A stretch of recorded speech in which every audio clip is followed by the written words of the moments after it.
Mutungamiri wemawar veterans Ethan Matibela uyachiacuza mutungamiri wenyika aiwa zviri kushamisa vanhu nokuti kunyangwe ari kuzikanwa kuti Ethan Matibela aiwa akalebhuliwa aiwa as a security threat yenyika achionekwa kunzi aiwa akatotsvagwa zvikanzi even nevari kumaborder post vangomuona aiwa achibuda munyika yezimbabwe they must inform maforces enyika yezimbabwe. Panapa obuda achiacuza mutungamiri wenyika achiti aiwa is sponsoring ma-armed robberies in zimbabwe. Kuti subscribe like on the bell kuti pinda panapa BBC yamulanyura chiti ED sponsoring armed robberies in Zimbabwe war veterans.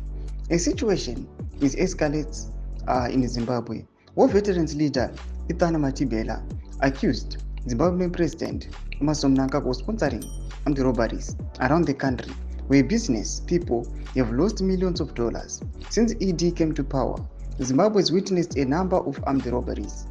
Ndo mashuka abuda toko panapa Ethan Matibela achiti aiwa nyika yeZimbabwe yakaexperience a lot of robberies ari kuuya panapa achima-attribute achima-linka back to the Zimbabwean leader. Mashuka tiri kuona kuti Ethan Matibela panguva inoi vakomana vari kunyasa kuonekwa kunzi each and every day ndo vari kumobilize maprotest ari fanira kunge ari kumusa 31 March vachiva vachiti aiwa we are calling for the immediate resignation yemutungamiri wenyika. Chitiko chiri kushamisa vanhu and the people also on the other hand they are also contributing vachiti aiwa isusu we are now fed up, it is now enough, takudawo zviri nani. Mashoko ari kuonekwa kunzi aiwa as mafactional fights the intensify munyika yeZimbabwe tiona vana Ethan Matibela vachizama nepo vanogona napo. Panapa vanhu vangomirira kuona kuti musi wa 31 wacho zvichange zvakamira sei.